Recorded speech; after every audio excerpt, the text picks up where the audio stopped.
এই দেখো বন্ধুরা, এই দেখো কি সুন্দর লাগছে না ফুলটা। এই দেখো কচি কচি কি সুন্দর ভেন্ডি হয়েছে। এই যে এই শাক জিনিসটা এমনই না, যতই এক ঝুড়ি কিংবা এক গামলা তোলো না কেন, কেটে কুটে যেই কড়াইতে দেওয়া হয় একদম একটুখানি হয়ে যায়।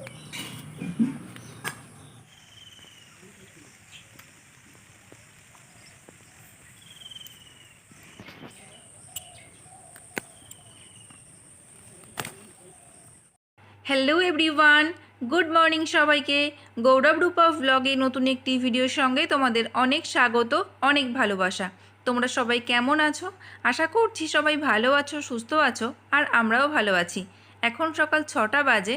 আজকের ব্লগটা আমি এখন থেকে শুরু করছি। তোমরা পুরো ভিডিওটা প্রথম থেকে শেষ পর্যন্ত দেখতে থাকো, আশা করছি ভালো লাগবে। সকালবেলা ঘুম থেকে উঠেই লেগে পড়েছি বাসি কাজকর্মে। প্রথমেই উঠোনটাকে ঝাড় দিয়ে নিলাম, তারপর রাতে এঁটো বাসনগুলো মেজে ধুয়ে এখানে জল ঝরাতে দিয়ে দিয়েছি। এরপর বাসি জামা কাপড়টা ছেড়ে এখন আমি চলে যাচ্ছি আমার সবজি বাগানে। বন্ধুরা, আমার সবজি বাগান আবার আগের মতো রঙিন হয়ে উঠেছে। আজ অনেক শাকসবজি তুলব, তোমাদের সঙ্গে সবটাই শেয়ার করব, তোমরা সঙ্গে থাকো। তো দেখো বন্ধুরা, এই হলো আমার সবজি বাগান।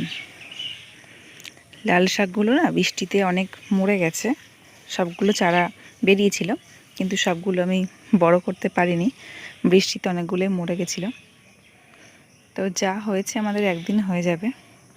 আগের বার তো কি সুন্দর ঠাসা হয়ে বেরিয়েছিল, এবছর দেখো পাতলা পাতলা বেরিয়েছে, বৃষ্টির জন্য সব নষ্ট হয়ে গেছে। তারপরে এই কর্নারটায় ধনেপাতা দেওয়া ছিল, সেগুলো একটাও বেরোয়নি। দুটো একটা লাল শাকের বীজ হয়তো মিক্সড হয়ে গেছিলো, তো তার জন্য এখানে লাল শাক বেরিয়েছে। আর দেখো এই হলো বরবটি গাছ। বৃষ্টির জন্য বরবটি গাছটাও আগের মতো অতটা জুত হয়নি। আগের গাছগুলো বেশ ভালো হেলদি ছিল, ডগাগুলো বেশ মোটা মোটা ছিল। এবার একটু দুর্বল হয়েছে দেখে মনে হচ্ছে। তো যাই হোক, বরবটি হবে। গাছের কোয়ালিটি একেবারে খারাপ না, বৃষ্টির জন্য এরকম হয়েছে। ওই দেখো কি সুন্দর একটা ভেন্ডির ফুল ফুটেছে। ভেন্ডির ফুল দেখতে কিন্তু দারুণ লাগে। এই দেখো বন্ধুরা, এই দেখো কি সুন্দর লাগছে না ফুলটা। এই দেখো কচি কচি কি সুন্দর ভেন্ডি হয়েছে। এই যে এটা আমরা বীজ রেখেছি, ইচ্ছা করে তুলিনি যাতে পরে লাগানো যায়। ওদিকে গাছে অনেকগুলো বেগুনও হয়েছে, সবই তুলব। পেঁপে গাছটা একবার দেখো বন্ধুরা, গাছটা তো পড়ে গেছে, তোমরা আগেই দেখেছো। এবার দূর থেকে এমন দেখাচ্ছে মনে হচ্ছে গাছ নেই, মাচার উপরে পেঁপেটা হয়েছে, মানে পেঁপে গাছটা হয়েছে এরকম মনে হচ্ছে। দেখো গাছটা দেখাই যাচ্ছে না, ওখানে একটু ঘাস হয়েছিল তো গাছটা ঢাকা পড়ে গেছে, মনে হচ্ছে মাচার উপরে পেঁপে হয়েছে। আগের দিন একজন এসেছে, এসে বলছে কি যে মাচার উপরে পেঁপে হয়েছে, তো গাছের গোড়াটা কোথায়, খুঁজেই পাচ্ছে না। দেখতে কিন্তু দারুণ লাগছে, তাই না বলো? তো চলো, অনেক বকবক করে ফেললাম, এবার লাল শাকগুলো তুলে নিই। সকালবেলা একটু বৃষ্টি হয়েছে, 2-1 ফোঁটা। লাল শাকের উপরে একটু বৃষ্টির জল পড়েছে, দেখো কি সুন্দর দেখতে লাগছে। আমি বুঝতে পারি না, একই বীজ দেখো, এইগুলো একটু ফ্যাকসা কালার হয়েছে আর এইগুলো পুরো লাল টকটক করছে। খুব সুন্দর লাগছে শাকগুলো দেখতে। যদি আগের বারের মতো বেরোতো না, খুব ভালো হতো। অনেক বীজ দিয়েছিলাম, বৃষ্টির জন্য নষ্ট হয়ে গেছে।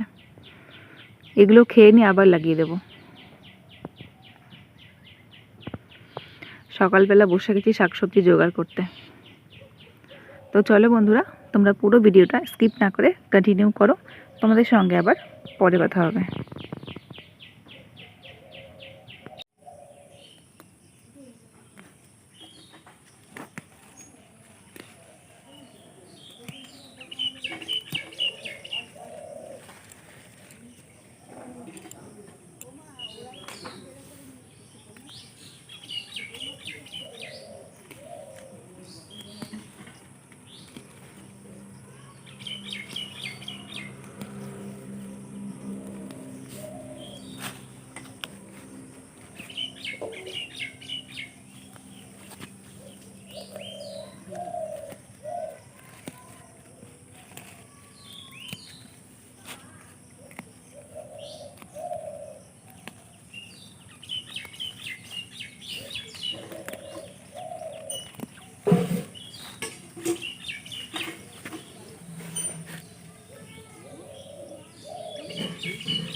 এই শাক জিনিসটা এমনই না, যতই এক ঝুড়ি কিংবা এক গামলা তোলো না কেন, কেটে কুটে যেই কড়াইতে দেওয়া হয় একদম একটুখানি হয়ে যায়।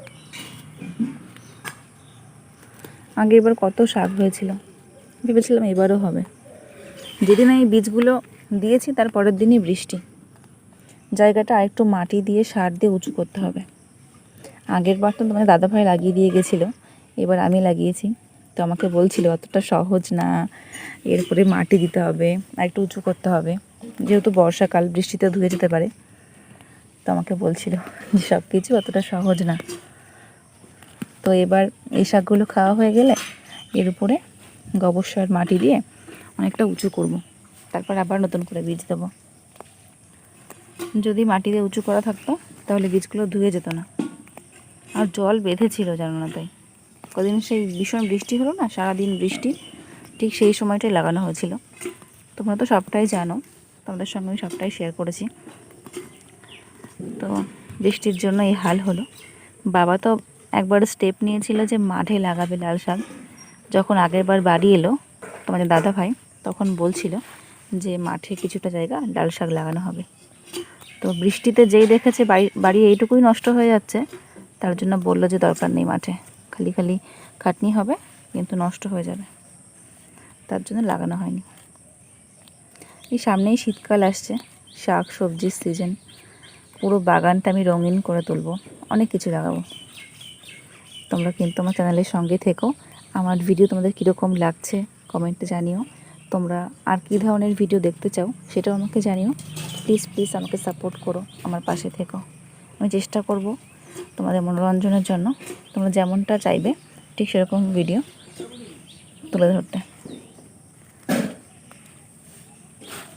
তো যাই হোক, দেখো বন্ধুরা, এক ঝুড়ি শাক হয়েছে, দেখাচ্ছে এক ঝুড়ি, কিন্তু যেই রান্না করা হবে একদম একটুখানি হয়ে যাবে।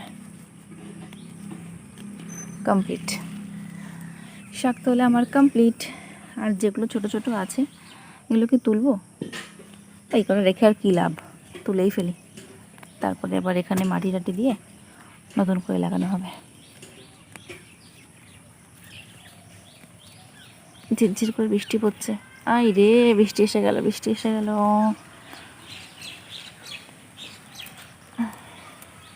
তো যাই হোক, শাক তোলা হয়ে গেছে। এবার ভেন্ডি আর বেগুন যে কটা তোলার মতো আছে ওগুলোও তুলে নেব। এই দেখো, বরবটি গাছের মধ্যে হয়তো দু একটা বীজ পড়েছিল, সেখানেও শাক হয়েছে। এবার একটু মাটি দিতে হবে বরবটি গাছের গোড়ায়, আগের বাড়ির মতো। ভেন্ডি দেখি তোলার মতো কটা আছে। এই দেখো বৃষ্টি পড়ছে, এই একটা তুললাম, আর একটা। সব গাছগুলো যদি বেঁচে থাকতো না, মানে হতো অনেক ভেন্ডি হতো। একটা দুটো গাছের কটা ভেন্ডি হয় বলো, দুটো চারটে করে হয়। ফুলটা কিন্তু দারুণ লাগছে। চলো এবার বেগুন তুলবো।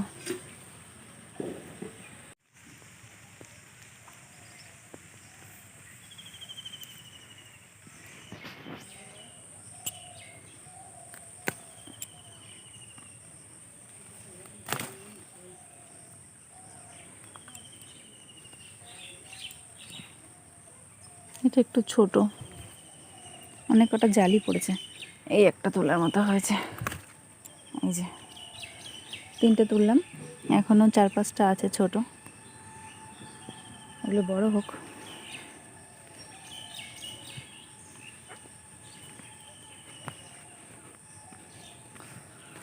তো চলো, শাকসবজি গোছানো কমপ্লিট। এখন ধুয়ে বেছে কেটে কুটে রান্না বসাবো। তোমরা প্লিজ প্লিজ পুরো ভিডিওটা কন্টিনিউ করো। শাকসবজিগুলো তুলে নিয়ে এখন আমি চলে এসেছি ছাদে নিম পাতা নিতে। তো বন্ধুরা, তোমরা দেখতে পাচ্ছ ছাদে জল বেঁধে রয়েছে, সকালবেলা একচার বৃষ্টি হয়ে গেছে। সে যাই হোক, নিম পাতাটা তুলছি তার কারণ হচ্ছে আমি এখন খালি পেটে নিম পাতার রস খাবো। আমি তো নিজেই অবাক হয়ে যাচ্ছি, আমি নাকি নিম পাতার রস খাবো। যেখানে তিতো আমি একদমই খাই না, সেখানে নিম পাতার রস খাবো। আসলে ব্যাপারটা হয়েছে, তোমাদের দাদাভাই প্রত্যেক দিন খাই, তো আমাকে চ্যালেঞ্জ করছে আমি নাকি খেতে পারবো না। তো দেখা যাক পারি কি না। চ্যালেঞ্জ তো অ্যাকসেপ্টেড। তো চলো তোমরা ভিডিওটা কন্টিনিউ করো। চ্যালেঞ্জ যখন নিয়েছি, নিম পাতার রস তোমাকে খেতেই হবে। আর এটা খেলে যে ক্ষতি তা তো না, বরং উপকারী হবে, তাই না? তো বন্ধুরা, ফাইনালি আমি এখন খাবো নিম পাতার রস। আমার তো ভীষণ ভয় লাগছে, এটা আমি কী করে খাবো। আমি নিম পাতার রস আগে কোনো দিনও খাইনি। সামান্য নিম বেগুন খেতে গেলে আমার গা পাকায়, কিন্তু এই নিম পাতার রসটা আমি কী করে খাবো আমি সেটাই ভাবছি। আর এই ভিডিওটা, মানে আমি যদি রসটা খেতে পারি শেষ পর্যন্ত, তো এই ভিডিওটা দেখার পর আমার মা, বাবা, ভাই, বাড়ির সবাই তো অবাক হয়ে যাবে যে রূপা খাচ্ছে নিম পাতার রস। তো আগের থেকে তো লেকচার দেওয়ার কিছু নেই, দেখা যাক খেতে পারি কি না। জল টল তো সবই রেডি করে রেখেছি, আমাকে এটা খেতেই হবে। তো চলো, 1 2 3।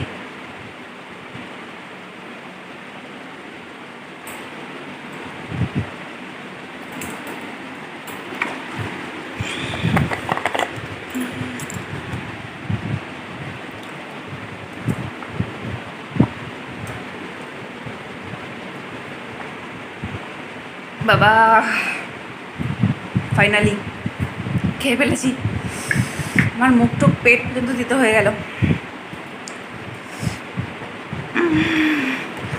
ফাইনালি খেয়ে ফেলেছি। তো চলো এবার রান্না বান্না করতে হবে, তোমাদের সঙ্গে আবার পরে কথা হবে। আর মুখ টুক পুরো তিতো হয়ে গেছে।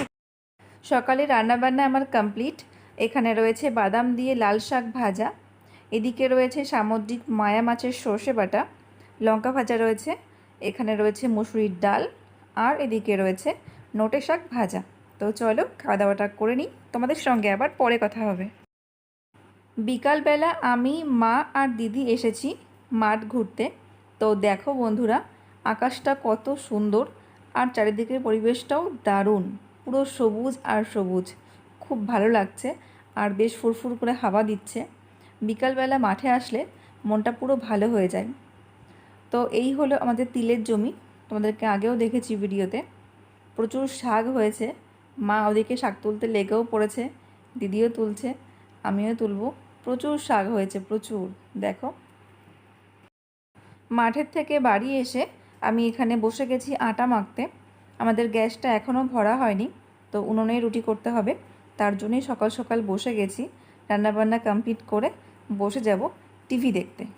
তো এই হলো আজকে ডিনার, রুটি, কাঁঠাল আর জিলাপি। তো চলো আজকের ভিডিওটা এই পর্যন্তই। ভিডিওটা তোমাদের কেমন লাগলো অবশ্যই কমেন্টে জানিও। তোমাদের সঙ্গে দেখা হবে নতুন কোনো ভিডিও নিয়ে, ততক্ষণে তোমরা সবাই ভালো থেকো।